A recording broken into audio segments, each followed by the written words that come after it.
Hi friends, మనకి ఈ washing machine trainings అనేది ఈ మంత్ అయితే మనకి 6వ తారీఖు అంటే 6వ తారీఖున మనకి ఈ వాషింగ్ మిషన్ ట్రైనింగ్స్ అనేది 6 బ్రాంచుల్లో, మనకున్న 9 బ్రాంచుల్లో 6 బ్రాంచుల్లో అయితే మనకి వాషింగ్ మిషన్ ట్రైనింగ్స్ జరుగుతున్నాయి ఫ్రెండ్స్.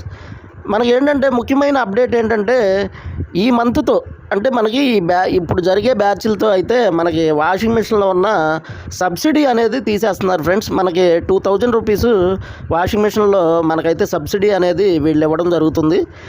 ఇక ఈ మంత్ ఈ బ్యాచ్తో సబ్సిడీ అనేది ఇంకా అవైలబుల్ అనేది ఉండదన్నమాట. తర్వాత ట్రైనింగ్ అయ్యే వాళ్ళకి ఇవి అందరూ గమనిస్తారని చెప్పి నేనైతే ఈ వీడియో పెట్టడం జరుగుతుంది ఫ్రెండ్స్. మనకి ఆల్రెడీ ట్రైనింగ్ రిజిస్ట్రేషన్ అయిన వాళ్ళు కానీ లేదా రిజిస్ట్రేషను కొత్తగా చేసుకునే వాళ్ళు కానీ ఈ మంత్ 31వ తారీఖు లోపు అయితే రిజిస్ట్రేషన్ చేసుకోవాలి ఫ్రెండ్స్. తర్వాత రిజిస్ట్రేషన్ చేసుకున్న వాళ్ళకి సబ్సిడీ అవైలబుల్ ఉండదన్నమాట. అందరూ దీన్ని గమనించుకుని ఒకసారి మీరైతే చూసుకోండి ఫ్రెండ్స్.